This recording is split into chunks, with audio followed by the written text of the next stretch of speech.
Hello, beautiful, amazing, fantastic world, and you, beautiful, wonderful, amazing individual.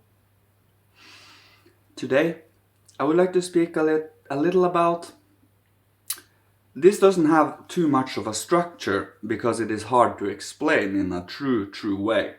But I will see if I can be able to give you a glimpse of what have come to certain understandings about. Of course, in nowhere near the understanding I wish, but nonetheless, when you look outwards to the physical, materialistic realm, when you see the forms, the colors, the shapes, and so on, what we all see outside, it's the end of our nerve endings. It's the end of our nerves. That means we see to the end of the nerves and it is nothing there, you see? What does that mean directly? It means that what we see outside is a mirror of our own inner being. That means, let me re-communicate this in a way. Me and you, we look out to this beautiful world. We both have the observation of the outer world. If one of us has spirit and soul and spirituality, the divine realm outside there, that is what it is filled with. If you see nothing there and you wish for nothing there, it will be nothing there. It will be the atomic world. So, by unfolding and strengthening and developing our own inner being, spiritualizing it, the more spiritual the outer world will become. You see?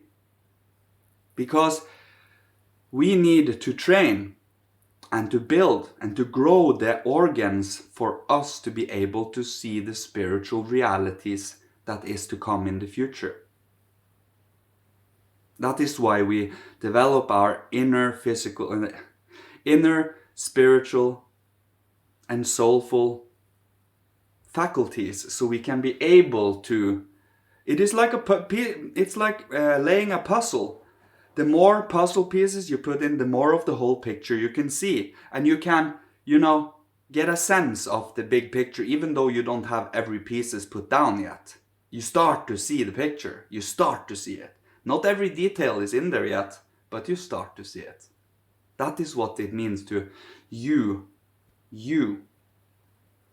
training, unfolding your spiritual faculties to be able to perceive the spiritual outside of you. And that is what in the earlier video I spoke about, the subjective personal soul world and the completely cold atomic nature world, the impersonal. Now put your personal soul world into the impersonal nature world and you will have spiritual life. This is very fun for me to speak about, really, when you think about it. If we passively look out with our senses, we will only see dead corpse. But this is no corpse. It doesn't behave like a corpse. It doesn't move like a corpse, and it doesn't have the inanimation to be a corpse. It truly is something that is in constant change, movement, and unfolding. You see, this physical matter we have will change form. It will become something else. It will not. Just like dog poop in the sun, it will slowly but surely just dry and die. That is not how the universe works. The universe changes forms after a certain development is finished. It has not been the same all the way. We have had many changes in our development. As I have told earlier, we have come from ancient Saturn, ancient Sun, an ancient Moon, and now we are on the Earth development. So we are gone through fire, air, water, and now we are in the Earth stage. And now we are meant to lift ourselves up again from the earth stage and, well, spiritualize it. And that is the picture of it. It is pictures and symbols, you see, to point towards a way we are going. And for you to become individually free within yourself, but also in the freedom to choose love. Freedom to choose being, having dignity and integrity, standing in morality, and not choosing our heroes, dragging down our heroes. This is an example. You choose a role model that is just as flawed as you are, so that you can feel better about yourself and your flaws. Choose a role model that, well, that want you to change yourself, to purify your flaws. Choose someone that make you feel a little inadequate. Because then you know, this is someone that can teach me something. Of course, if that person makes you feel inadequate by conscious choice, that is bullying. And that is misuse of spiritual powers. I repeat, that is misuse of spiritual powers. And to front one's own self-egocentricity and one's own goal alone. It is all about being able to go beyond oneself for a moment, to truly see things in a bigger picture, at the same time grounding it to reality. So you can sit within your body and operate as you would, well, in any time of day when you're awake. And you can still, well, where was I going with this? It is about, let's say you go through something that is emotionally taxing and emotionally turmoil. Instead of you going into a panic and starting to fly up in you, even though you feel that, you're still anchoring down in your body and you still are here. You do not lose yourself away in panic. And that is something one needs to train. The more you're afraid of training it, the more you're afraid of going through it, the harder it becomes and the less prepared you are when it happens, because it will always happen. It is a karmic thing. It is situations that rattles your whole being to allow you to think differently for a moment. That is how we grow and change and put in new inspiration and impulses for growth and love. So, by filling the spiritual world and your own soul with this beauty of love, of warmth, inclusion, brotherly and sisterly love, Philadelphia, morality, connection, union, but also individuality. Never exclude that. Also keep in mind that the group soul hates individuals. But then again, the individual is not overly fond of the group soul either. Because the group soul, well, if you are part of the group soul, identify yourself with the group soul without having an ego and an individual personality. You are not yourself. You are the group. You have become that group, you see. And there are little personality traits outside of that. You don't have any choices within your own inner being if you choose to follow on that path.